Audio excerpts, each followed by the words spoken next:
le supplice de la frégate. Sur l'onde froide où meurt une lueur céleste, l'immense oiseau surpris promène au loin les yeux.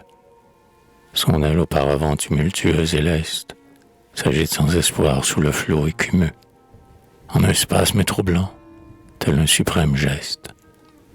Tout à l'heure il chassait près des sillons mouvants, et creuse sur le flot un souffle de colère, comme un prodige ouvrant son aile immense au vent. Tragique, il tournoyait dans un vol circulaire.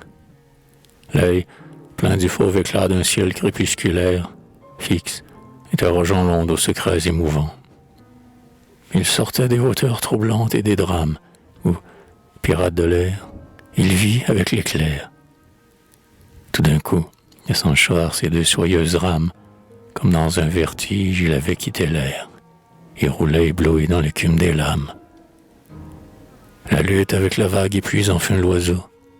Vainement il frémit dans sa vaste envergure, imbibé, alourdi, impuissante dans l'eau, son aile enfonce, inerte.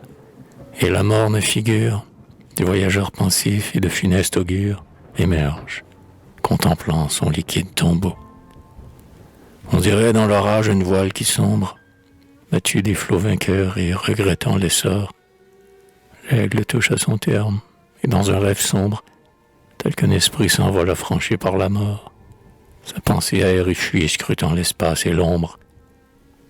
Il regarde et se tait, jouet du gouffre obscur, tel un miroir tremblant où pleure une buée. Son œil gris réfléchit le terne et vague azur. L'immensité s'y tient toute, diminuée, à travers comme un voile. Il songe à sa nuée, plus ému qu'un mortel ne l'est du ciel futur. Son rêve intérieur, qu'il contemple, voyage, indéfiniment loin. Il revoit son berceau, flottant, immense, où tout un mouvant paysage s'éclaire, ondule, fuit, emporté dans l'assaut des vents. Il rêve encore qu'il chevauche l'orage. Il évoque, exalté, le fécond firmament, qui soudain se dévoile, ouvrant des perspectives sans fin, dans les splendeurs et le frémissement des soleils merveilleux. Et ses ailes captives, tout là-haut, parmi des torrents de lueur vive, il les revoit noyer son éternel tourment.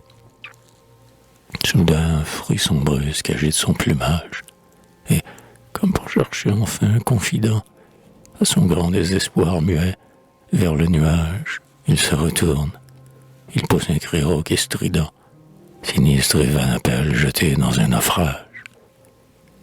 Puis il ferme les yeux, accablé de stupeur, et se berce, enivré de tristesse profonde, dans une immensité de silence et d'horreur. Comme après une épave, en un instant, le monde, des basses eaux se presse, avide, au sein de l'onde, dévorant le captif taciturne et sans peur.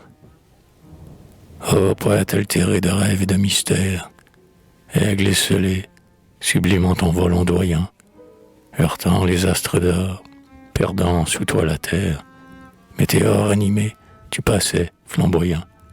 Un éclair signalait ta course solitaire, mais ta chute égale ton essor, et perdu, roulant plus profond des souffrances amères, dans l'abîme insondable à tes pieds tendus.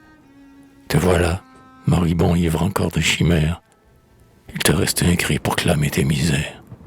Ce cri, tu l'as poussé, strident. Il s'est perdu.